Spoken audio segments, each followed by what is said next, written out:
Welcome back to the BookEnds YouTube channel. I'm James McGowan. I'm Jessica Faust. And today we are talking about the number one question you need to ask when you are receiving an offer of representation.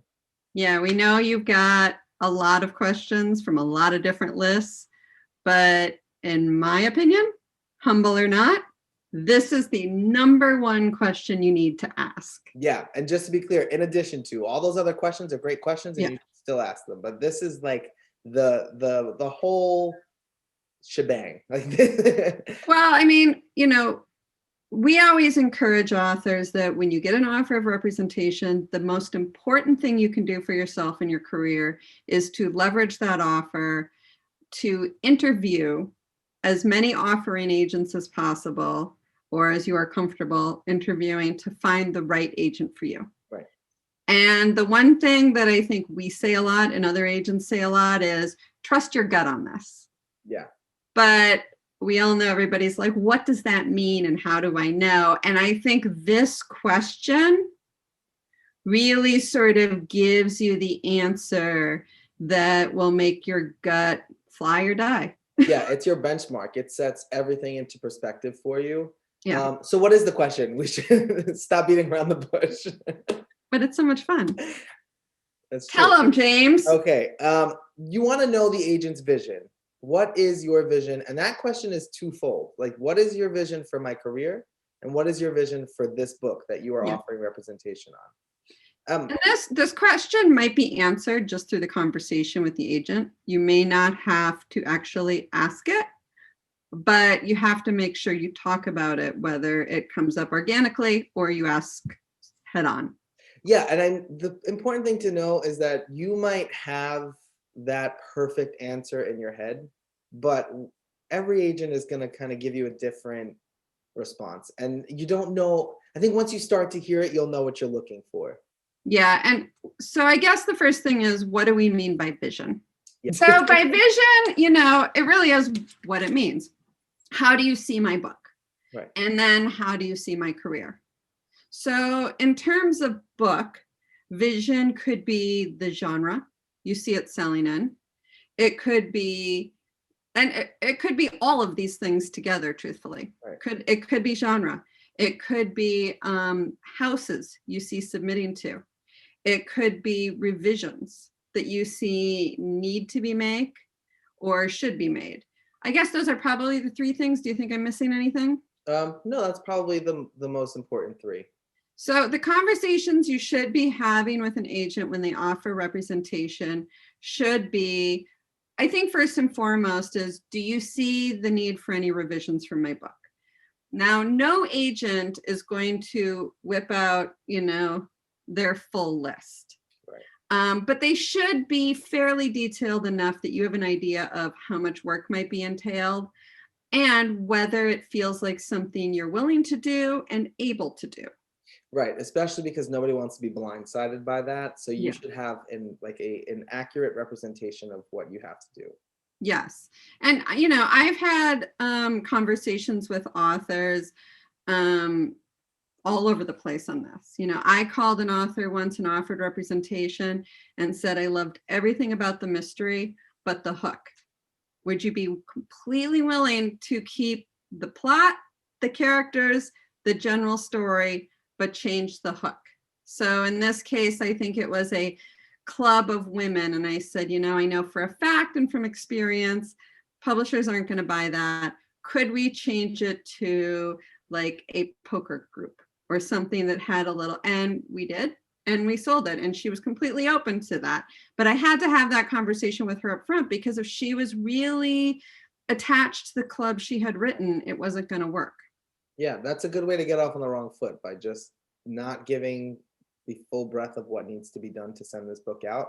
And then you sign and you're like, whoa, what is happening here? It kind of feels like you're sold a whole nother line, Yeah, and I've seen also situations in romance and women's fiction where the author, sometimes, typically the author always names the genre in their query. And I've had situations where an author will say, this is women's fiction. And I'll read it and I'll think, it's actually really romance and would sell better as romance. And that's a conversation I need to have with an author. And it blends both with book and career. Because if my vision for the book is that it's a romance, and I'm going to sell it to publishers as a romance, and a publisher is going to buy it as a romance, then we are starting your career off as a romance author. And if that is not the vision for your career, then that is part of that conversation. Right. And then going beyond that first book is how I think you can think about what is your vision for the career. Like, if this book sells, what's after that? If this book doesn't sell, what's after that? What do you see me writing next? Where do you see me sort of going with my career? You know what I'm saying? And then giving what you expect, especially in kid lit, there's a lot of genre hopping. Like, people will write, or age group hopping, I should say. People write picture books, but they have aspirations for YA and middle grade and chapter book. So giving that information and just sort of making sure that that plan could be part of the plan for the both of you. Right. Yeah. And I think that same holds true. I know we have a lot of viewers who will say, well, I write a lot of things and I want my next book to be, my current book is contemporary and I want my next book to be historical. And after that, I want to write a memoir. Yeah. And that's a conversation that you have to have. Personally, I'm not going to be thrilled with that. And my thought is going to be, listen, if I'm taking this book and sending this book out, I want you to be ready to start a career with this book. Right. And the publisher we sell you to might not be doing more than just this contemporary. So it might not be building a home for you with historical and then memoir. And if they want to do 3 books, they're going to want to do it in the same vein as what I'm selling. And that's going to be a conversation we'll have to have. And if you're really dead set on having this incredibly diverse career that, in my opinion, jumps all over the place, then you have to decide that, is this a 1-book agent for you? Is this, is there another agent who will do all of these various things? How do you want to approach that? Right. And I think we've even spoken about that too, that a lot of authors have those aspirations, but once they sell a book, they kind of, things focus for them too. So you kind of have to, because yes, there are a lot of authors who write in different subjects, but when you really look closely, most of them don't. Right. Most of them either make a complete shift or are at a level where they can pretty much, sell their shopping list, as they say. And like we've said, sort of, there's no right or wrong answers to these. Right. It's your gut. Another indication of career may be the agent contract. Now, some agent contracts are verbal only. So there is nothing to sign. There's nothing committing either of you to the long term, which might sound great to you, but remember that works both ways. Right.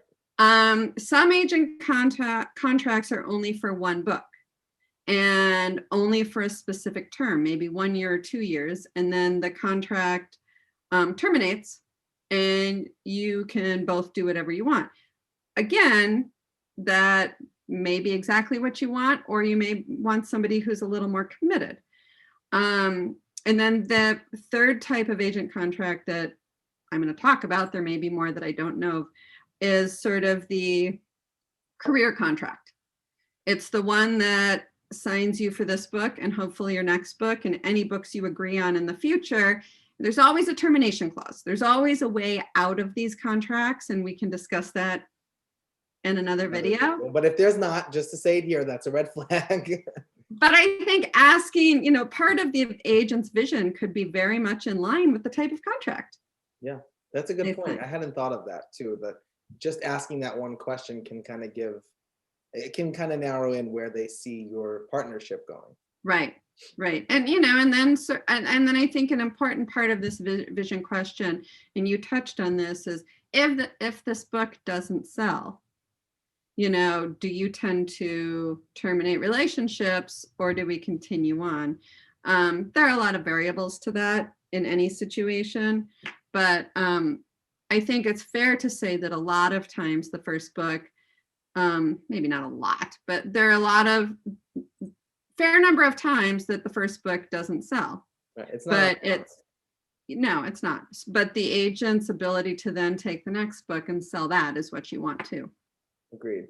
But so we talked about leveraging an offer in the beginning of the video. Yeah. And that means when you're trying to see, you're interviewing other agents. Yeah. So we should talk about comparing that answer. If there's no right or wrong answer, how do you sort of stack them up against one another? Especially if Your gut, James, it's your gut. it is your gut. Well, that's what I was getting at. Yeah, so there's really, you'll, it's almost like you'll know it when you hear it. Like there's gonna be an answer that resonates with you more than the other. And there might be something that one agent says that the other agent doesn't, or might point out something that the other agent did say. So I feel like it's one of those things that once you're in the conversations, the answers will sort of speak to you. Yeah, I can tell from a conversation I had with an author who is now a client, where the conversation from my end basically went, I absolutely loved your writing. I love so much about this book, but I want to completely gut it. And here's my vision for the book. And what the author said to me was, that was originally my vision for the book too, but she had gotten sidelined either by herself or by her writing group or whatever it was. And I think the reason we connected is because the minute I said whatever I said about this book, she knew that had been her intent or her goal at one point or another, and that is what she wanted this book to be. And I think that's what it comes down to. It's that their vision for the book and their vision for what an author-agent relationship is matches sort of your vision of what you would want it to be. Well said. Yeah. That's pretty much everything that was in my head, but just sort of tumbled out of my mouth. Yin and yang, James, yin and yang. There you go. Well, we hope that was helpful, especially if you are in the midst of getting an offer of representation. And if you are, we have a ton of other videos on the channel to sort of help you talk to them, talk to the clients that they might put you in touch with. So definitely check those out. Yeah, we've got lists of what to ask on not just YouTube, but on the blog as well. So there's tons of information on this. Yes, and good luck. Don't forget to like and subscribe, and we hope to see you back here next time. Bye.